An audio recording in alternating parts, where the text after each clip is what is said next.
الرحیم۔ زبان کے علاوہ دل سے غیبت کرنا بھی حرام ہے۔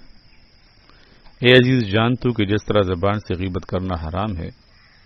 اسی طرح دل سے بھی غیبت کرنا حرام ہے، اور جس طرح دوسرے سے کسی کا عیب نہ کہنا چاہیے، اسی طرح اپنے دل سے بھی نہیں کہنا چاہیے۔ دل سے غیبت کیسے ہوتی ہے؟ دل سے غیبت اس طرح ہوتی ہے کہ بے دیکھے سنے اور بغیر یقین کیے کسی کی طرف بدگمانی کرے۔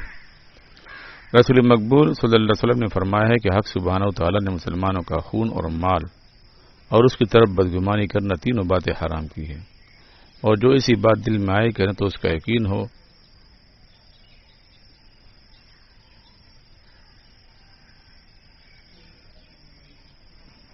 اور جو ایسی بات دل میں آئے گا نہ تو اس کا یقین ہو اور نہ دو مرد عادل سے ثابت ہوئی ہو، وہ بات شیطان نے دل میں ڈالی ہوگی۔ حق سبحانہ و تعالی ارشاد فرماتے ہیں ان جاءکم فاسق بنبأ فتبینوا، یعنی اگر تمہارے پاس کوئی فاسق آ جائے تو کوئی خبر کے ساتھ آ جائے تو اس کی تحقیق کرو، یعنی فاسق کی بات کا باور نہ کرو، اور شیطان کے برابر کوئی فاسق نہیں ہے، اور حرام امر یہ ہے کہ تو اپنے دل کو اس بات پر ٹھہرا دے، لیکن اگر کوئی وسوسہ بے اختیار آ جائے تو اس پر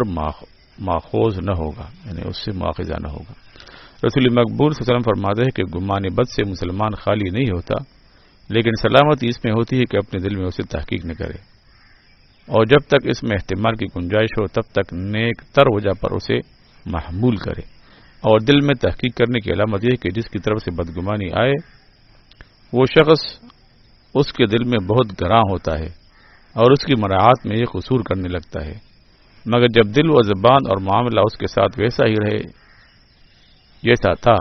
تو اس بات کی علامت ہے کہ اس نے اپنے دل میں تحقیق نہیں کیا۔ اور اگر مرد عادل سے سنے تو توقف کرنا چاہیے اور اس عادل کو جھوٹا نہ جاننا چاہیے، اس واسطے کہ اس عادل پر بھی برا گمان درست نہیں ہے اور فاسق پر بھی درست نہیں ہے، اور کہیں کہ جیسے اس کا حال مجھ پر پوشیدہ تھا ابھی بھی پوشیدہ ہے۔ پس اگر جانے کہ ان میں کچھ عداوت اور حسد ہے تو توقف اولیٰ تر ہے، اور اگر اسے بڑا عادل جانے تو اس کی طرف زیادہ میل جول نہیں کرنا چاہیے، اور جب کسی کے دل میں کسی شخص کی طرف سے بدگمانی آئے تو اس سے زیادہ میل جول کرے، اسے سلام کرے، تاکہ اس سے شیطان کو غصہ آئے،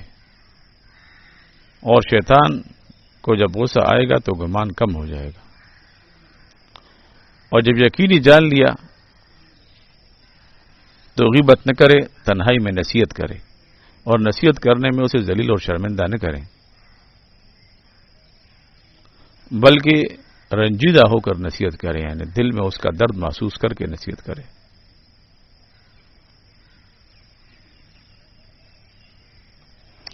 اے عزیز، جان تو کہ غیبت کی ہرس آدمی کے دل میں بیماری ہوتی ہے، اس کا علاج کرنا واجب ہے۔ علاج کی دو قسمیں، ایک علمی علاج ہے اور وہ دو چیزیں ہیں۔ ایک تو یہ کہ حدیثیں جو غیبت کی برائیوں میں وارد ہوئی ہیں ان میں غور و تأمل کرے، اور یہ جاننے کہ ہر غیبت کرنے سے میرے نام اعمال سے میرے نیکی اس کے نام اعمال میں منتقل کریں گے، حتیٰ کہ میں مفلس رہ جاؤں گا۔ اسی واسطے رسول مقبول صلی اللہ علیہ وسلم نے فرماتے ہیں کہ غیبت آدمیوں کی نیکیوں کو اس طرح نیست و نابود کر دیتی ہے جیسے آگ خشک لکڑی کو، اور ممکن ہے کہ اس کے گناہوں سے اس کی ایک ہی نیکی زیادہ ہو، اور یہ جو غیبت کرتا ہے اس کے سبب سے گناہوں کا پلہ بھاری ہو جائے اور وہ دوزخ میں جائے۔ اور دوسرا یہ سوچے کہ اگر اپنی ذات میں کوئی عیب دے گا تو جانے کہ وہ بھی اس عیب میں ایسا ہی معذور ہے جیسا میں، اور اگر اپنی ذات میں کچھ عیب نہ معلوم ہو تو جانے کہ اپنے عیب کا نہ جاننا سب عیب اسے بڑھ کر ہے۔ پس اگر سچ کہتا ہے تو مردار کے گوشت کھانے سے زیادہ کوئی عیب نہیں، خود بے عیب ہو کر اپنے آپ کو عیبدار نہ کرے اور شکر میں مشغول ہو، یعنی اگر عیب ہو تو پھر اس کو سوچا نہ ہو تو کہے کہ یہ غیبت کرنا مجھے عیبدار کر دے گا،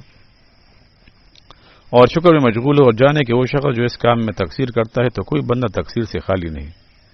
اور جب آپ شرع کی حد پر قائم نہیں ہو سکتا گو کہ فقط گناہ صغیرہ میں مبتلا ہو اور اپنے ساتھ بر نہیں آتا تو اور اسے کیا عجب رکھتا ہے۔ اگر وہ عیب اس کی خلقت میں ہے تو جانے کہ یہ سانے کی عیب گیری کرتا ہے کہ عیب اس شخص کے اختیار میں نہیں کہ اسے ملامت کرنا پہنچے۔ غیبت کے 8 اسباب ہیں، لیکن تفصیل کے ساتھ غیبت کا علاج یہ ہے کہ دیکھے کہ کون سا سبب مجھے غیبت پر مستعد رکھتا ہے، وہ 8 سبب سے باہر نہیں ہوتا۔ پہلا سبب یہ ہوتا ہے کہ اس سے کسی سبب سے غصہ ہو، یعنی کسی شخص پر غصہ ہو تو یہ جانتا ہے کہ کسی پر غصہ ہونے سے اپنے آپ کو دوزخ میں ڈالنا حماقت ہے، یہ اپنے ساتھ برائی اور دعوت آدمی کو غصہ آ جائے، اس کی غیبت شروع کرے اور غصے کی وجہ سے اس کو تو کوئی نقصان نہیں، اپنے آپ کو دوزخ میں ڈال لے۔ رسول مقبول صلی اللہ علیہ وسلم فرماتے کہ جو شخص غصہ کو پی جاتا ہے اسے اللہ تعالیٰ قیامت کے دن برملا بلائیں گے اور فرمائے گا کہ بحش کی حوروں میں سے جسے تو چاہے اختیار کر۔ دوسرا سبب یہ ہوتا ہے کہ اوروں کی موافقت ڈھونڈتا ہے تاکہ ان کی رضامندی حاصل ہو۔ اس کا علاج یہ ہے کہ جان لے کہ لوگوں کی رضامندی کے حساب سے اللہ تعالیٰ کی ناراضگی حاصل کرنا حماقت اور نادانی ہے، بلکہ لوگوں پر غصہ اور انکار کرنے سے اللہ تعالیٰ کی رضامندی ڈھونڈے۔ تیسرا سبب یہ ہوتا ہے کہ اسے کسی خطا میں پکڑا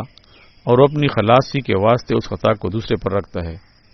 تو یہ جانتا ہے کہ اللہ تعالیٰ کے غصہ کی بلا جو وقت پر یقیناً آئے گی وہ اس آفت سے بہت بڑی ہے جس سے وہ پرہیز کرتا ہے، اور اللہ تعالیٰ کے غصہ کی بلا یقیناً آئے گی اور جس سے نجات ڈھونڈتا ہے وہ مشکوک ہے، تو چاہیے کہ اپنے اوپر سے تو دفع کرے مگر دوسرے کے سر تو نہ ڈرے۔ شاید جو کہے کہ گھر میں حرام مال کھاتا ہوں یا بادشاہ کا مال لیتا ہوں تو فلاں آدمی بھی تو لیتا ہے، یہ کہنا حماقت ہے، اس واسطے کہ جو شخص گناہ کرے اس کی پیروی نہیں کرنا چاہیے۔ اور اس بات کے کہنے میں فائدہ اور عذر کیا ہے کہ اگر تو کسی کو آگ میں جاتے دیکھے تو اس کے پیچھے تو نہ جائے گا، پس گناہ میں بھی موافقت کرنا ایسا ہی ہے۔ عذر گناہ بتر از گناہ کے سبب سے دوسرا گناہ اور غیبت کیوں کر جائز ہو سکتا ہے۔ چوتھا سبب یہ ہوتا ہے کہ کوئی شخص چاہتا ہے کہ اپنی تعریف کرے اور نہیں کر سکتا تو اوروں کا عیب کرنے لگتا ہے تاکہ اس کے سبب سے اپنی وزیرت اور بزرگی اور پاکی دکھائے۔ مثلا یوں کہے کہ فلانا آدمی کچھ نہیں سمجھتا یا فلانا شخص ریا سے نہیں بچتا اور میں کرتا ہوں، تو جاننا چاہیے کہ جو عقل مند ہوگا وہ اس بات سے اس کے فسق اور جہل کا اعتقاد کرے گا، فضیلت اور پارسائی کا اعتقاد قطعاً نہیں کرے گا، اور جو بے عقل ہوگا تو بے عقل کے متقد ہونے سے کیا فائدہ۔ بلکہ آدمی اگر اپنے آپ کو کسی بندے بیچارہ عاجز بے اختیار محض کے نزدیک بڑھانے کے واسطے خدا قادر و توانا کے نزدیک اٹھا دے تو اس میں نفع ہی نفع ہے۔ سبحان اللہ، کہ آدمی اگر اپنے آپ کو کسی بندے بیچارہ عاجز بے اختیار محض کے نزدیک بڑھانے کے واسطے، یعنی آدمی کے پاس تو کوئی اختیار نہیں ہے، اس کے نزدیک اگر اپنے آپ کو بڑھائے تو کوئی فائدہ ہے؟ کیا فائدہ ہے؟ اس کی بجائے اگر اللہ تعالیٰ کے سامنے اپنے آپ کو گٹھا دے تو اس میں نفع ہی نفع ہے۔ پانچواں سبب حسد ہوتا ہے، یعنی غیبت کا پانچواں سبب حسد ہوتا ہے کہ کسی کو کچھ رتبہ اور علم اور مال حاصل ہو اور لوگ اس کے بارے میں اچھا گمان رکھتے ہوں، اسے یہ دیکھ نہیں سکتا تو اس کے عیب ڈھونڈنے لگتا ہے، اور یہ نہیں جانتا کہ حقیقت میں یہ اپنے عیب ڈھونڈ رہا ہے، کہ اس جہان میں تو رنج و حسد کے عذاب میں رہتا ہے اور چاہتا ہے کہ اس جہان میں بھی غیبت کے عذاب میں مبتلا رہوں تاکہ دونوں جہان کی نعمت سے محروم رہوں۔ اتنا نہیں جانتا کہ جس کے واسطے اللہ تعالیٰ نے کوئی حیثیت مقرر کر دی ہو اس کے ساتھ حسد کے کیا معنی؟ اللہ تعالیٰ نے کسی کو حیثیت دی ہے، اور اکثر حاسد کا حسد اس آدمی کے جاہ کو اور زیادہ کرتا ہے۔ چھٹا سبب استہزاء ہوتا ہے کہ کسی کا مذاق اڑائے، یہ نہیں جانتا کہ اللہ تعالیٰ کے نزدیک اپنے آپ کو اپنا مذاق اڑاتا ہے۔ اے عزیز، اگر تو سوچ کرے کہ قیامت کے دن وہ اپنے گناہ تیرے گردن پر لا دے گا اور تجھے گدے کی طرح دوزخ کی طرف پھینکیں گے تو تجھے معلوم ہو جائے گا کہ تو اس باب میں اولا تر ہے کہ لوگ تجھ پر ہنسے، اور یہ جان لے کہ جس کا یہ حال ہو اگر عقلمند نہ ہو تو ہنسنے میں مشغول نہ ہو۔ ساتواں سبب یہ ہوتا ہے کہ کسی شخص سے کوئی گناہ سرزد ہو اور یہ خدا کے واسطے اس سے رنجیدہ ہو، جیسا دینداروں کی عادت ہے، اور رنج کے کرنے میں سچ کہتا ہے، لیکن اس گناہ کے ذکر کرنے میں گناہگار کا نام اس کی زبان پر آئے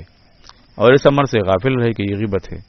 اور یہ نہ جانے کہ ابلیس نے جانا کہ رنج کرنے سے ثواب ہوگا، اس واسطے حسد کیا اور اس گناہگار کا نام اس کی زبان سے دلوا دیا تاکہ غیبت کا گناہ اس ثواب کو رنگا کر دے۔ آٹھواں سبب یہ ہے کہ اسے خدا کے واسطے اس پر غصہ آئے کہ اس نے گناہ کیا ہے، اسے عجب آئے